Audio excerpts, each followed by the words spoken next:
Okay, let's jump in.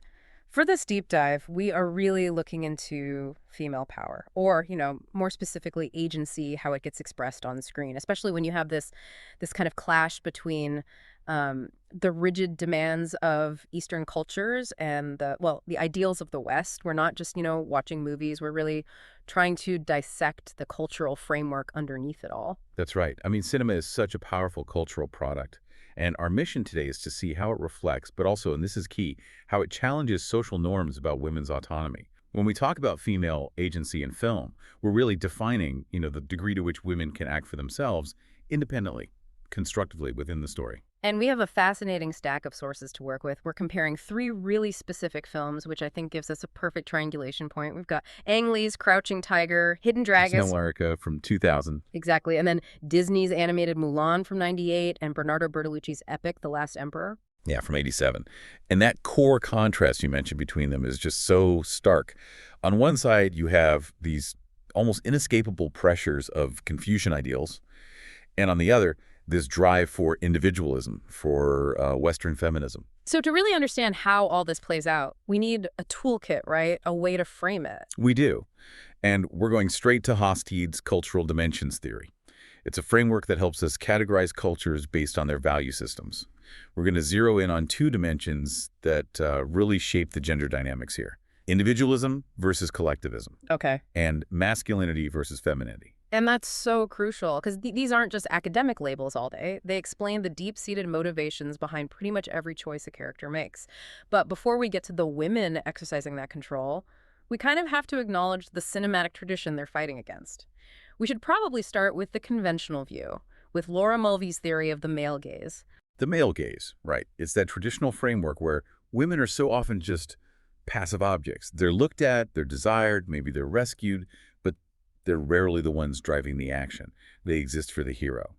So the fact that the women in these films are actively seizing control, choosing to fight, choosing to love, or even choosing to leave, well, that makes their agency an act of subversion right from the start. And that the specific flavor of that subversion seems to be dictated entirely by the culture. On the Eastern side, in our films, the philosophical bedrock is Confucianism. So what does that actually mean for a woman who wants to be independent? It means profound limitations. Confucianism is all about social harmony, filial piety or jiao duty, and of course respect for hierarchy. The system demands that individuals put the needs of the collective, family, society, way above their own desires. So a woman's agency is usually seen as legitimate only when it's linked to her role in the family. She is constrained by responsibility. So if agency is about self-determination, Confucianism is basically asking, okay, but what's the cost of that to the girl? Exactly. Whereas the opposing force, Western individualism, maybe coupled with feminist ideals, it tends to foster personal freedom, self-expression, the pursuit of happiness. Agency there is often framed as just outright rebellion. The focus is squarely on your personal goals, even if it messes up the whole social order. Okay, let's see how this plays out. This tension between duty and desire in the wuxia world of Crouching Tiger, Hidden Dragon. Crouching Tiger is the perfect cultural laboratory for this. It operates against these incredibly stringent codes of honor and loyalty. It's the epitome of high Confucian values. So the film's real conflict isn't just about martial arts. It's that tension between tradition and this desperate desire for freedom that's just boiling beneath the surface. And we see it through two amazing protagonists who show two totally distinct, almost contradictory paths for female agency. First, there's Lien, the dutiful warrior. I mean, she has incredible strengths. She's a respected martial arts expert, a leader. She's already subverting the typical domestic role. She is, but her agency is fundamentally congenial with Confucian values. It's contained by her duty. She's a powerful woman, absolutely, but she chooses to channel that power through the established codes. She embodies royal loyalty. The classic example is her relationship with Li Mubai, They're deeply in love, but they never act on it. And the reason is, her deceased fiancé. Her loyalty to his memory, her duty to the past. It forces her to suppress this deep personal love. She sacrifices her own happiness for the duty she owes to this collective honor system.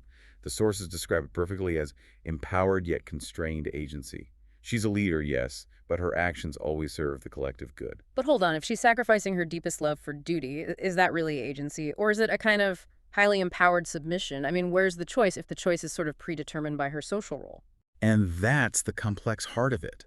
In a collectivist framework, Choice isn't defined by personal freedom in the way we might think of it. It's defined by constructive action within the hierarchy.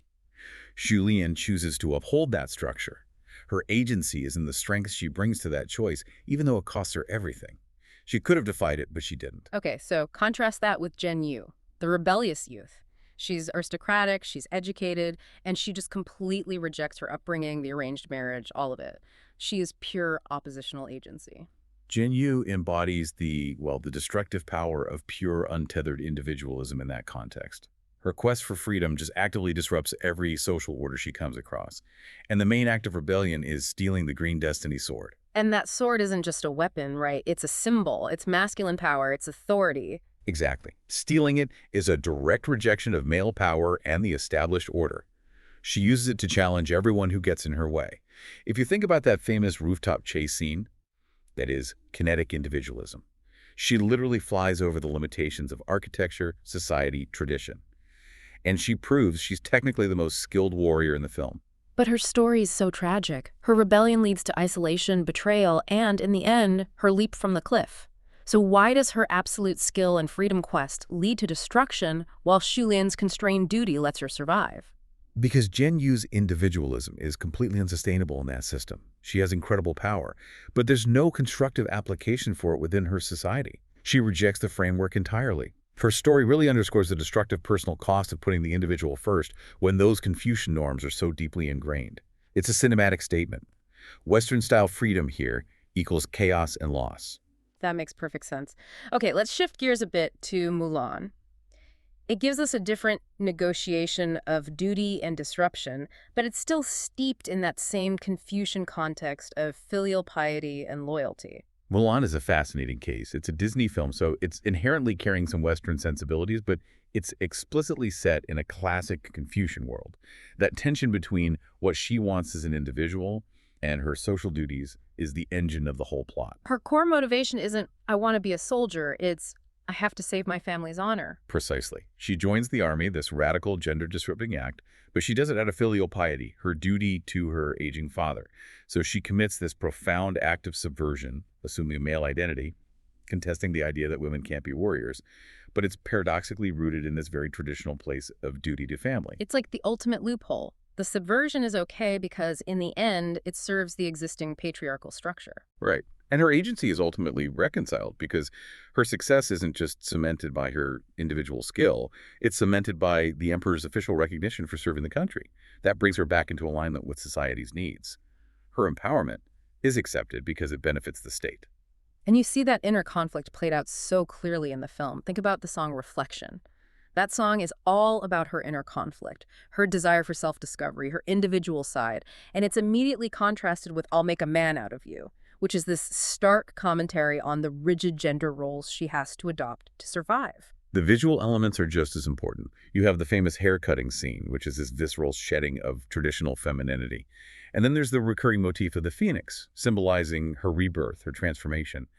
Mulan really shows that while culture constrains you, there is room to redefine roles and assert autonomy, if you can tie that autonomy back to the collective good. Okay, so now we get to the last emperor, which complicates things even more. It places female agency right at the collision point of Eastern tradition and radical Western modernity, just as the Qing dynasty is falling apart. This film gives such a layered view of agency through the two main female figures around Puyi, the emperor. First, you have Empress Wanrong. She's such a tragic figure of confinement. She tries to assert her individual autonomy by embracing Western customs, Western fashion. She basically wants to be a flapper inside the Forbidden City. But the outcome is just heartbreakingly dark. Her descent into opium addiction and madness, it feels like it symbolizes the self-destruction that can happen when you pursue that kind of individualism inside a rigid patriarchal system. It's like the system literally crushes that individual desire. In contrast, you have Wengxiu, Puyi's consort. She represents a different, though still difficult, assertion of agency.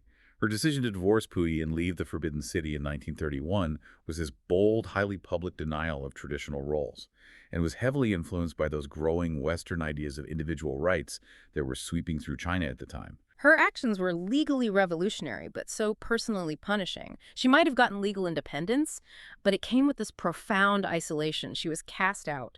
So both women, even with different outcomes, one self-destruction, one alienation, They both pay a huge price for demanding self-determination.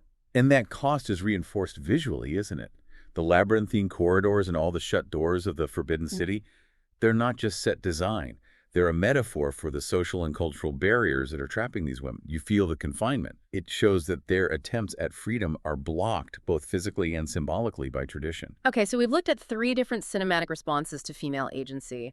What does it all mean when we bring Hofstede's cultural dimensions back in to synthesize this? This is the aha moment we're looking for. Well, we can map it pretty clearly. Let's start with collectivism versus individualism. In those collectivist Eastern contexts, like in Crouching Tiger and Mulan, strong female agency is overwhelmingly framed as duty to the collective. Lien and Mulan's actions, however unorthodox, are ultimately justified by service to their family or society. And on the flip side, pushing pure individualism like Gen Yu wanting total freedom or Wanrong embracing Western customs, it just results in conflict and social disorientation. Why do you think that failure is so consistent across a historical, epic, and a wuxia fantasy? Because the cultural foundations just can't support that level of individual disruption without something breaking. The social contract is violated. It doesn't really matter if it's fantasy or history, the cultural reality is the same. The only success seems to come through negotiation, like Mulan. So let's look at that second dimension, masculinity versus femininity. And just to be clear for everyone listening, when Hofstede talks about a highly masculine culture, he means one that prefers assertiveness, competition, and really rigid gender roles.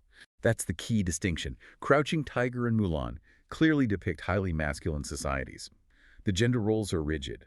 When the female characters act contrary to these norms, taking up warrior roles, achieving dominance in male spheres, the empowerment is undeniable. They are assertive, they are competitive, and they win. But the system immediately extracts a price for that empowerment. Gen Yu's loss, Yushu Lian's huge emotional sacrifice, Mulan's painful navigation of her identity. It all shows that female agency is fiercely contested and extremely costly within these rigid masculine contexts. The overarching finding, really, across all three of these films, from the historical confinement of the Forbidden City to the fantastical Wudang Mountains, is that female agency is defined by tension and contradiction.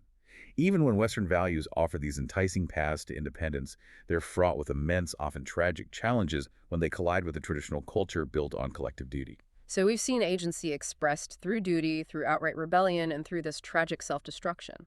And every single time, it was fundamentally shaped by the culture surrounding it. Exactly.